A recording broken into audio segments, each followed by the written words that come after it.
अगर आप मेरे दोस्त बनना चाहते हैं तो मेरे इंस्टाग्राम पर आएं, लिंक मेरे बायो में है। हम रोजाना अच्छी और सार्थक बातचीत कर सकते। एक समय था जब मेरा पूरा दिन बर्बाद हो जाता था। सुबह उठते ही फोन हाथ में होता था, रात को सोते समय भी फोन ही चलता रहता था। पढ़ने बैठता था लेकिन कुछ ही मिनटों में यूट्यूब खुल जाता था। पैसे मिलते थे और कुछ ही दिनों में खत्म हो जाते थे। तब मुझे लगता था कि शायद ये सिर्फ मेरी ही समस्या है, लेकिन बाद में मुझे समझ आया कि जो चीज मेरी पढ़ाई खराब कर रही थी वही मेरे पैसे भी खत्म कर रही थी, और उसका नाम था सेल्फ कंट्रोल की कमी।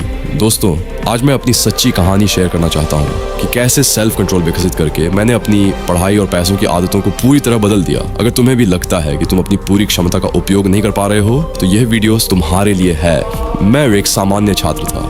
मेरे नंबर ठीक आते थे लेकिन उतने नहीं जितने आ सकते थे। पॉकेट मनी मिलती थी लेकिन महीने के अंत तक हमेशा खत्म हो जाती थी। सबसे बड़ी बात यह थी, लड़कियां ब्रह्मचर्य का पालन करने वाले लड़के की ओर इतनी आकर्षित क्यों हो जाती हैं कि वे उसके साथ यौन संबंध बनाना और सोना भी चाहती हैं। कि मुझे पता था मैं बेहतर कर सकता हूँ, लेकिन मैं बार बार अपनी आदतों के सामने हार जाता था। जब पढ़ाई का तनाव होता था तो मैं यूट्यूब देखने लगता था। जब बोरियत होती थी तो कुछ खरीद लेता था या बाहर घूमने चला जाता था। धीरे धीरे मुझे समझ आया कि मैं असुविधा से भाग रहा था और यही मेरी सबसे बड़ी समस्या थी। लोग अक्सर सोचते हैं कि सेल्फ कंट्रोल का मतलब है खुद को हर चीज़ से रोक देना, लेकिन सच यह है कि सेल्फ कंट्रोल का अर्थ है अपने भविष्य को वर्तमान की इच्छाओं से। जो लड़के सीरियसली चेंज होना चाहते हैं उनके लिए मैंने ब्रह्मचर्य गाइड बनाई है।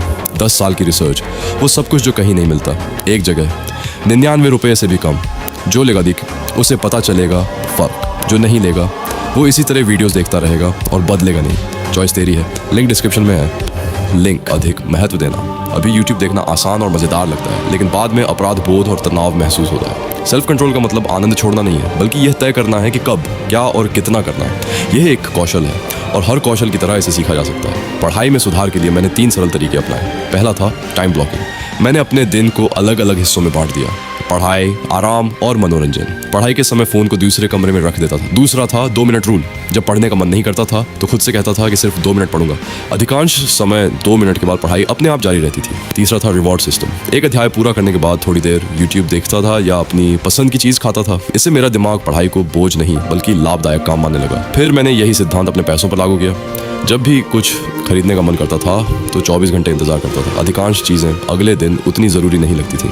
इसके बाद मैंने अपनी पॉकेट मनी को 3 हिस्सों में बांटना शुरू किया। 50% आवश्यक खर्चों के लिए, 30% बचत के लिए और 20% मनोरंजन के लिए।